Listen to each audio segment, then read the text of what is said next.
let's queer up entertainment. GLAAD and Fran Drescher says the Hollywood strike could silence LGBTQ+ stories. GLAAD and Fran Drescher, the president of SAG-AFTRA, that's a mouthful, are voicing concerns that LGBTQ+ stories in film are at risk due to actors and writers' strikes.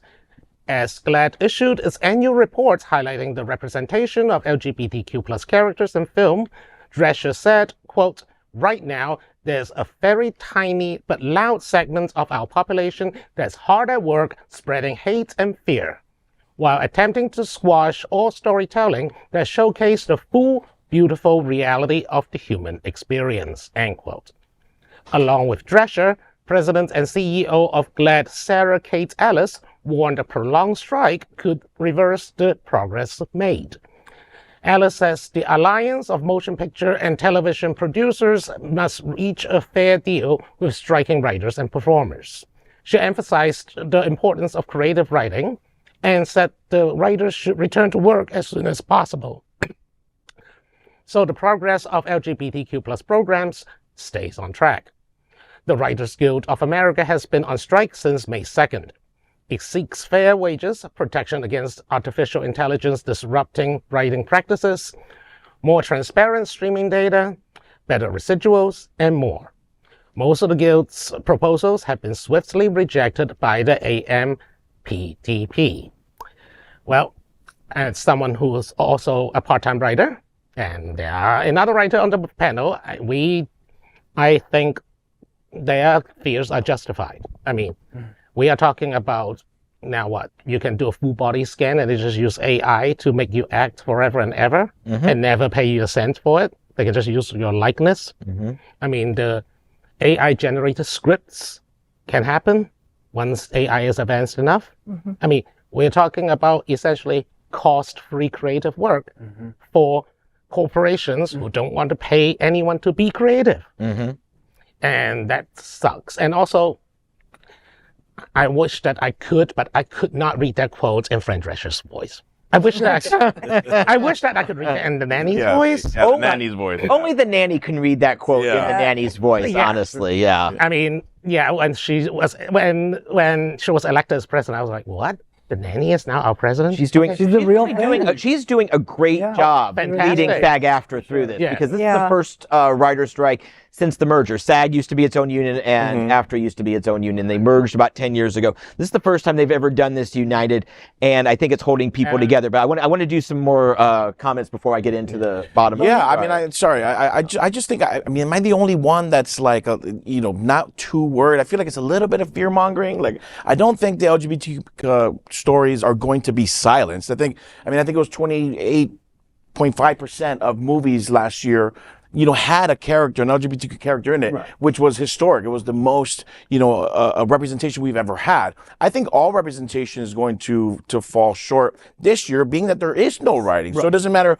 who the representation is needed, we're going to fall short on that. And we're still years away from AI creating this type of dialogue that really means something and is heartfelt and is actually that creative. But I don't feel like she should have said something like that and kind of put us in this kind of fear where we're going to lose all hope for the LGBTQ+ community. Yes, there's probably stuff in the can already. Right. There's plenty of stuff. But the good news is that as of yesterday, WGA and AMPTP did resume talks. So there is the possibility of good news. So let's keep our fingers crossed for that. Yeah, absolutely. Yeah, I wasn't sure why she just specifically said LGBTQ+, because I think all across the board, like you said, stories are people aren't going to be able to have their creative stories told. But I am happy that they're putting AI in there because that is, I don't think it's there yet, like you said, but it's probably close enough that it's coming down the way. By the time people, the next scary. Contract rolls around, this will so it's good for them to get protections in this time. Yeah. I mean, it's even happening with songwriting now. I mean, you could write a song that like Joan Jett and Stevie Nicks wrote, and you could put that into AI, and AI will write a song pretty good that could be with those two influences. Yeah, pretty good though. Pretty good. Pretty good. but not Nothing. Yes. Nothing new. Right. Right. Yeah. One saving grace is that I think recently a judge has ruled that the Copyright Office ruled that AI-generated art cannot be copyrighted. You can own it.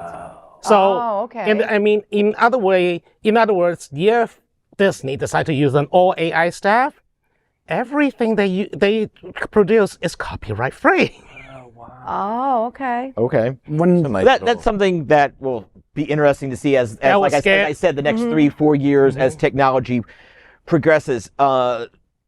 We did a story here on the show a few months ago, late spring, that it was either HRC or Out, or one of the big groups looked at LGBTQ, to your point, LGBTQ plus representation in media, in entertainment media. And honestly, we held steady year to year, and we've held steady year to year for a few years. I think the fear is that the plateau will start to decline, because this has gone on for 4.5 months now. And shows that had been in the spring had been renewed for a second season or renewed for a third or whatever season. They've just been canceled. Shows that were on the borderline. That's true. So there's going to be some cancellations. And this is a prolonged strike at this point. But to those who say, how long will it go on? It will go on until there's fairness. Okay? We're not a union shop. And news in general has been pretty much exempt from this. None of us here are WGA, but we stand with the people who are. I have several friends that are in the union, the East Coast one, and they're hurting. And so we need to get back to work, but we need to get back to when it's fair. So, and I just want to say, and I know this isn't really on the topic, I'm just basically talking about our brothers and sisters in the unions. Drew Barrymore, thank you for listening and doing the right thing. To Mr. Bill, now is not the real time to get back to work.